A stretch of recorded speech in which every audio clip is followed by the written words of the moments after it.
Has this ever happened to you? My writing is so bad.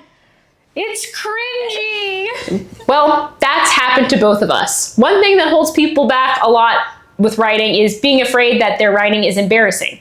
Here's why that is and why it probably doesn't matter. Reason number one is that everybody has to be a beginner at some point. You have to, yeah, unfortunately. We cannot all begin at level 6 or whatever. So you have to start somewhere. You're going to have to learn. And learning almost by default means that you're going to make some mistakes. And you're going to write some things later and read it back and just absolutely detest it. But that's okay, because that's, there's all kinds of processes in the writing process, and sometimes you got to get the bad stuff out before you can get to the good stuff.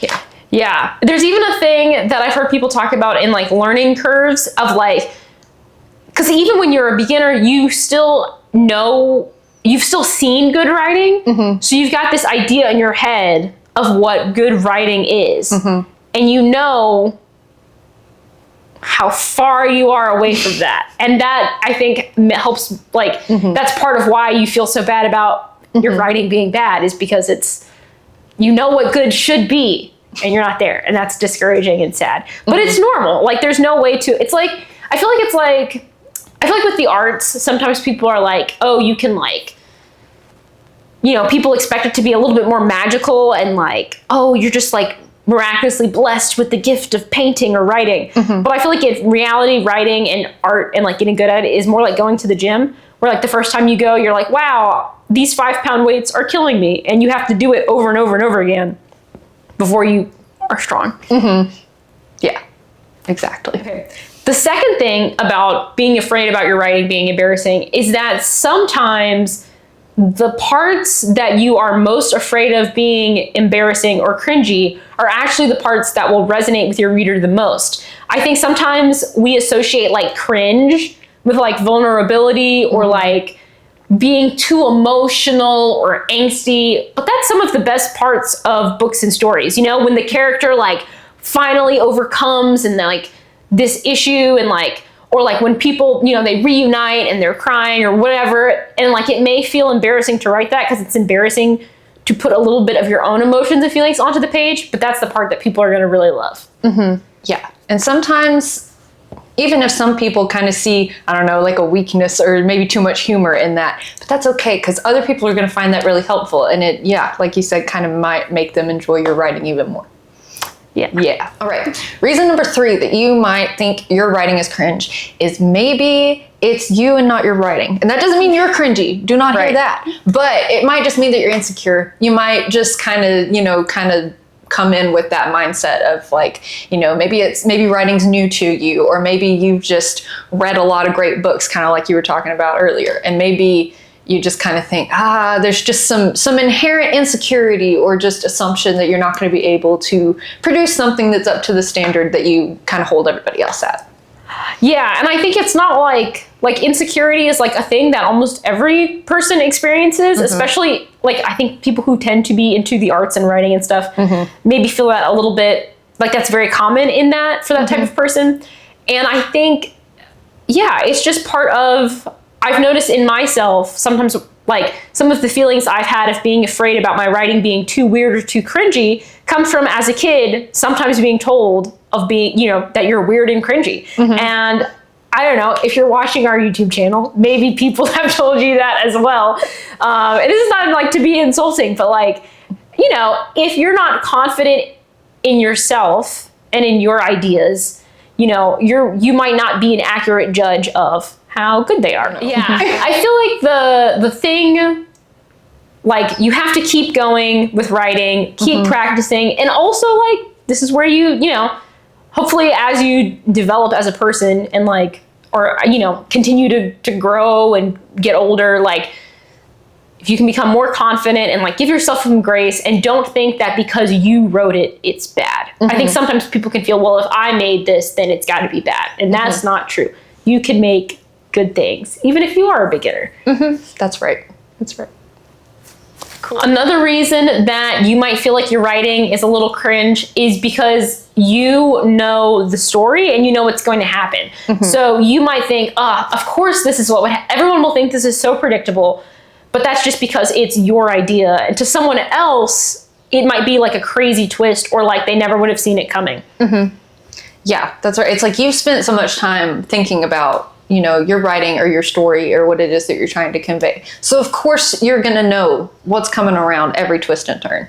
And even if it's something that might be kind of like a convention, like if it's part of a plot structure, that's okay, because that you've read probably books that have that same order of events, but they all have something different about it, and you can still enjoy it over and over again in, whatever flavor that those different books kind of offer it in. So just kind of keep that in mind. It's like there's nothing new under the sun, but you can still put your own fresh twist on it, and because it's coming from you, it's probably going to be fairly unique from other things out there. So yeah. So those are some reasons that you might feel like your writing is cringe. Those are reasons that we felt like our writing is cringe in the past, and maybe occasionally in the present. So here are some ways, here are 3 ways you can try to move past that, get over it. Yeah. Okay. So the first way that we suggest maybe something that could be helpful for you getting over feeling like your writing is cringy is to just keep writing. Just write more, get more practice at it, kind of explore your writing voice. The first thing that comes out on the page may not really be, super indicative of your actual writing style if you're kind of just starting out. So, try different things. It doesn't necessarily mean that you should try to avoid being cringy by trying different things, but just try to see, what actually feels most authentic to you and kind of expresses things the way you want to in your writing. Yeah, kind of like what we were talking about before with like the being a beginner and like the gym metaphor. Like you just got to get the reps in to build strength. That's so right. Like you gotta write to like build the writing skill set, and also to like show yourself that you can do it. And like, maybe you don't like the first story you write, or maybe not the second, but maybe the third you'll love, or maybe it's the 10th. But either way, you got to keep you got to keep going. You got to keep digging. You'll get there. You'll get there. One day you'll get to the diamond. That's what I was gonna say. I was like in Minecraft, or in real life, people look for diamonds.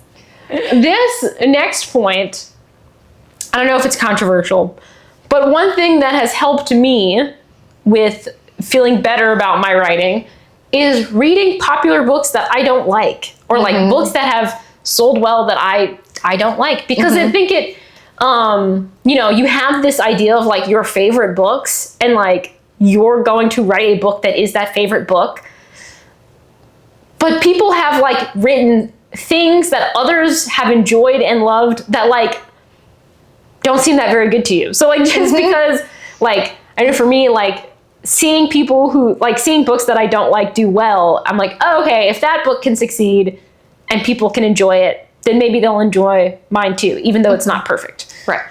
Yeah. Creative work is so subjective. Yeah. It's like even, we rank books in another video, but that doesn't actually mean, because we have different preferences and things like that. And so it's just like keeping in mind, people may really laud something or really, really love it, and it may get rave reviews, but maybe it's not for you. And you can kind of, keep that in mind if you feel like, if you aren't sure that your writing's going to be widely appealing, that might not actually be the purpose of writing.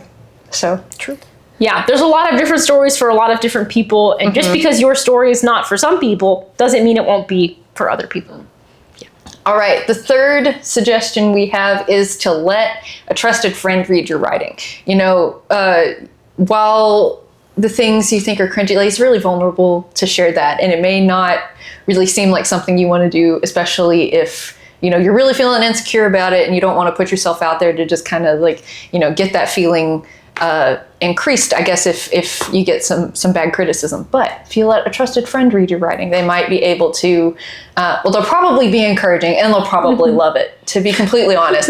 But even if they have something to say, it's like that's when you want people you trust kind of giving you that news. Yeah, I think there's like one of the things that helped reframe the idea of like what writing is embarrassing or cringy or not is that I had a scene with I had a scene in my book where this character is like talking to a girl he likes, and he like keeps talking, and he's like, what am I doing? And like, I was like, oh, this is kind of cringy. Like, this is a little weird. And everyone of my friends who read that were like, this scene was so funny. And I was like, what? Okay. I wasn't sure if it would hit. So I feel like, especially if it's a friend who like, you know, maybe you have similar interests and like, you know, they're a nice person and they'll encourage you. Like, and also not just that it's just encouraging, but they'll probably will, like you said, they'll probably genuinely like it. Yeah. And just knowing that someone other than you can like something you made goes a long way in like building confidence in writing. Yeah, for sure. Yeah. Yeah. All right. So those are our thoughts on, you know, whether you should really even worry about whether your writing's cringy. And if you really, you know, are concerned about it, here's some ideas for how you might kind of overcome that. If you have any questions about that or any other advice you want to share with maybe other writers or just kind of in general about that topic, feel free to leave that comment. And we hope that you found this helpful, and we'll see you next time. Bye.